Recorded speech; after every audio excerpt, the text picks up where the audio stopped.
A similar way to improve conciseness is to cut out unnecessary words, particularly qualifiers. So here's a list of some examples. Really, very, generally, actually, basically, somewhat, and extremely. These words are not needed to express your meaning, usually, as your meaning will come across fine without them. You can cut them out of your sentences for greater conciseness. Here's an example. Studying the annual Mud Festival in light of music basically enabled me to extend Stern's claim. Architecture is an extremely crucial musical element. In this example, the word basically doesn't add meaning, so it's easy to cut that out. In addition, the word crucial is a pretty strong word. It's got a strong meaning in and of itself. So adding extremely is unnecessary. It's really kind of redundant, and you can cut that out. So our revision is, studying the annual Mud Festival in light of music enabled me to extend Stern's claim. Architecture is a crucial musical element. And as you can see, it's more direct and concise than the original sentence. Another way to improve clarity in sentences is to have clear reference for pronouns, so it's clear what or who the pronoun is actually referring to. A pronoun replaces a noun that has already been used in a sentence or paragraph. Two common kinds of pronouns are personal pronouns, such as I, you, she, they, and so on. And then also demonstrative pronouns such as this and that. When a pronoun is used, it should be clear to the reader which noun it's replacing.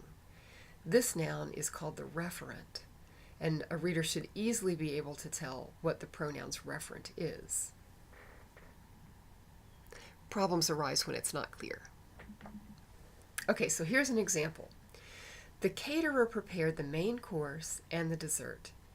It was delicious.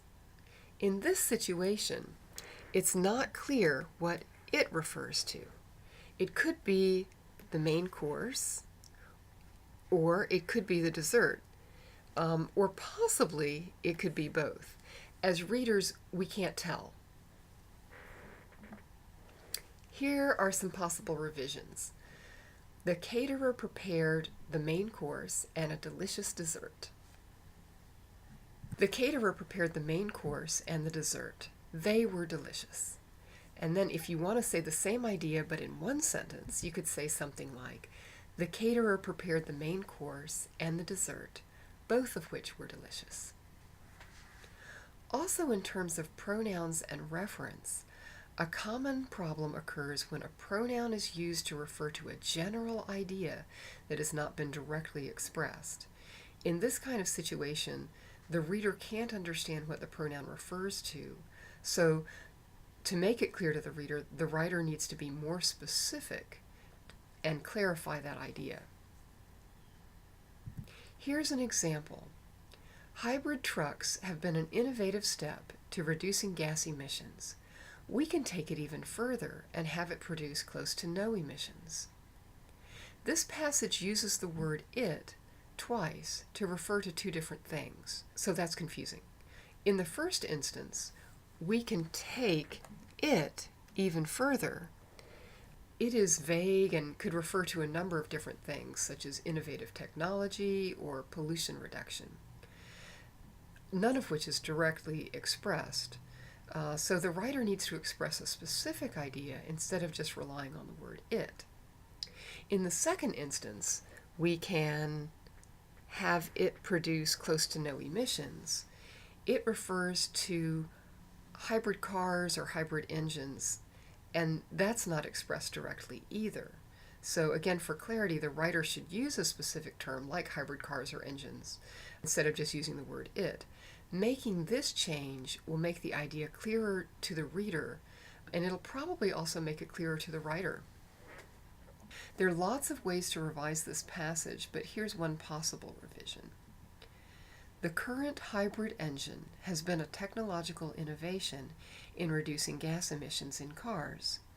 We are capable, however, of designing a hybrid engine that has close to no emissions, which would have a much more significant impact on reducing pollution from vehicles. As you can see, this revised passage is quite different from the original.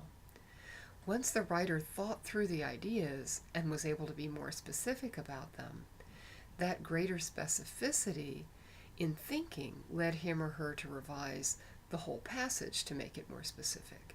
That sometimes is what needs to be done in this kind of situation. On the other hand, sometimes all that's needed to explain a pronoun is a summary word to accompany the pronoun. For example, instead of using the word this by itself, like this can be used or this indicates, add a summary word, a noun, which will improve the clarity, like this model can be used, this idea arises from, this debate indicates. Whatever word would be most appropriate in your particular context to summarize the general idea in the previous sentence or few sentences. Now let's stop so you can take the quiz.